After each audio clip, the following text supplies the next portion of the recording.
Of course, it is the 50th installment of the Bedford Road Invitational Tournament, so a lot of the history is being celebrated this weekend, in addition to some great current day basketball. And when you're talking BRIT history, no one better to talk to than Mr. Don Cousins, one of the guys who actually started this tournament, been here each and every year. Don, first of all, can you believe it's been 50 years of BRIT?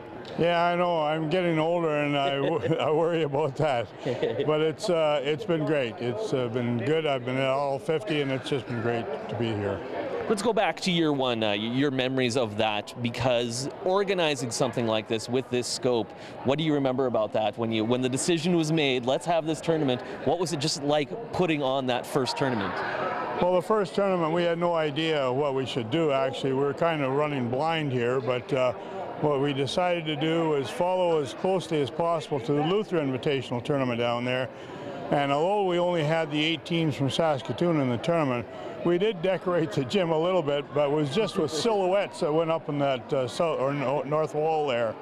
But it turned out really well, and we just continued it on, although there was some skepticism as to whether or not it would go beyond 1 year. Yeah, I did a little bit better than that. 50 years, it's absolutely amazing. People have asked me this question a couple of times now that I've been involved with BRIT for a while, what my big memories are, and I struggle to come up with really specific ones because there are so many, so I'm going to be unfair and put the same question to you. If there's 1 or 2 really strong memories you will always take away from this tournament, Don. Well, I guess the one with the New York Gauchos was the one that really got to me. It was 1988, and I got them because I had taken a ball team down to Minnesota, and one of the promoters of the Police Athletic League in New York was there, and I talked to him about perhaps getting a team from New York up here, and he was the one who arranged it for me. And although it took a lot of work because the SSAD didn't want the team in the tournament due to the fact that they weren't all from one school. It was a club team is what it was, although they were all high school kids.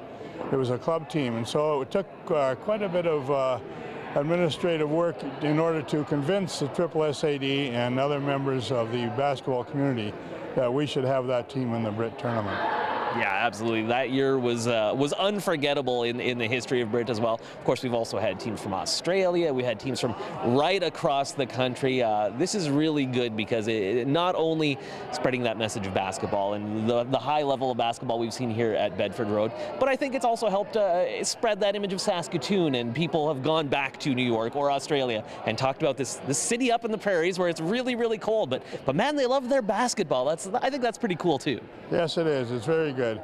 And you know, it was spreading the word, just like you were mentioning there, is what got us all the teams from the various parts of Canada. Like we had Andy Ganesh from Nova Scotia here, and they went out there and spread the words, and it wasn't too tough to get a team from that area again either. But BC was the one where they really spread the word for us. And although there was teams from Australia that went into BC to play, they couldn't figure out why anybody would have a tournament when it's minus 20 or minus 30 below in this part of the province.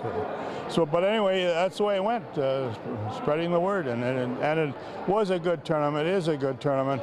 It's a classic tournament. It's not just basketball. It's an entertainment package, and we have a lot of things going on here that, along with basketball, that make it just an exciting event to be at. Absolutely. 50 years of memories on this hardwood at Bedford Road, and it wouldn't be BRIT without Don Cousins. Don, thanks for chatting with us. Thank you very much. Appreciate that.